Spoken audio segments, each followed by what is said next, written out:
Today we are going to read Raccoon Olympics by Anna Chatlos. This is from lesson 1.6 and starts in your Journeys in Literature and Nonfiction book on page 26. I'm 11 years old, wearing a hand-me-down tie-dye t-shirt way too big for me, and soccer shorts. My legs riddled with welts from black fly bites.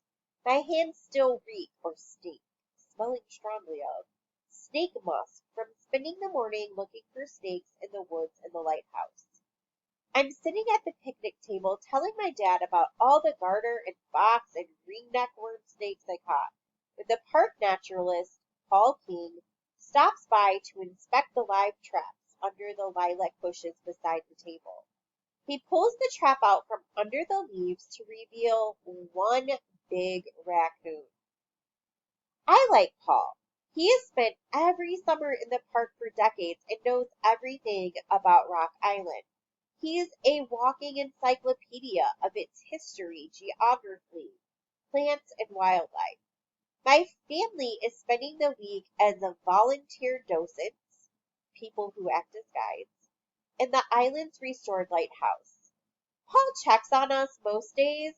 He tells us where to turn off the official trails to see secret places regular visitors don't get to go, like the coyote den and the natural rock windows in the cliffs and the ruins of the old fishing village.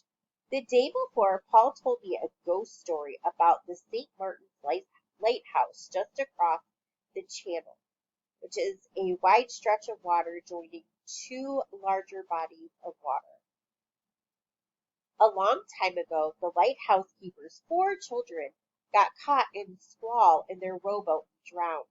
Paul pointed out a buoy near the tip of the island and told me the keeper's ghost still walks that beach every night with a green lantern, searching for his lost children. That night, I stayed up, peeking out from behind the curtain, and saw a green light bobbing over the water, exactly where Paul said it would be. It's a state park. Why do you trap raccoons, my dad also likes talking to Paul. He smiles with his eyes and leans forward, resting his elbows on the picnic table. Paul stops dragging the trap toward his ATV. No predators on the island, Paul explains. When there gets to be too many raccoons, they start to make nuisances of themselves over in the campground. What do you do with the raccoons after you catch them? Dad asks. Paul sits down at the other end of the table. Well, we used to release the ones we caught over on Washington Island, but the residents complained. He looks at me carefully. Paul has only 4 teeth and a white beard that wobbles when he talks. His eyebrows look like albino woolly bear caterpillars.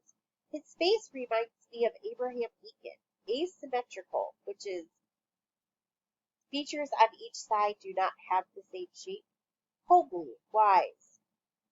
So we decided to train ourselves a swim team for the Raccoon Olympics. I scooch closer, sensing a story. You ever heard of the Raccoon Olympics? Paul asks me. I shake my head. He winks. No? Well, some raccoons are very good swimmers, but we want to find the best for our Olympic team. So whenever we catch one, we have tryouts. Paul doesn't really say what the raccoons look like when they swim, but my swimming raccoons wear goggles and have special swim caps fitted over their ringed tails to decrease drag. They front crawl through the choppy green waves of Lake Michigan. My raccoons swim with excellent form and breath control, pointing their toes as they kick and remembering to breathe on alternate sides. I am missing summer swim practice this week while we stay at the lighthouse. It will not occur to me until I am an adult to wonder if Paul convinced all the kids he could train wild raccoons to compete in swim meets, or if he just made up a kinder explanation for me. The raccoon in the large have-a-heart trap beside our picnic table hisses and grips the wire mesh. I had seen raccoons before staring shiny-eyed into the beam of my flashlight and skulking, sneaking, moving stealthily down storm drains, but never up close. In daylight, raccoon paws look like tiny human hands. I know raccoons can swim. They eat fish and leave little handprints all over the sandy patches of the beach at night. I picture nocturnal, active at night, lap swim sessions and raccoon-sized lanes with little log floats holding up the lane line.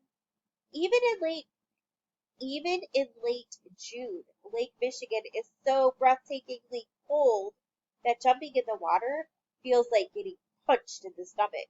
But maybe the raccoon's fur helps them stay warm?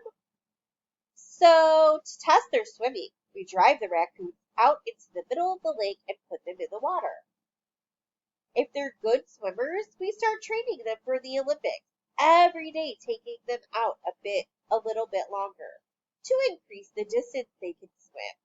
The park rangers have an old wooden wishing boat with peeling forest green paint and a partially enclosed cabin topped with a bulky marine radar receiver. I imagine Paul and Ranger Kirby with clipboards and stopwatches pacing the deck and yelling encouragement like real swim coaches. Unfortunately, we have not found our champion yet. Paul winks again, but he's looking at my dad, not me. Dad catches my eye as if he wants to tell me something, then looks away. I wonder if Dad has heard of the Raccoon Olympics before. I will ask him later. As Paul packs up the trap, I wait until I think nobody else is listening and whisper to the raccoon, "Good luck, little guy. Swim fast." So, was Paul serious? Is there really such thing as the Raccoon Olympics?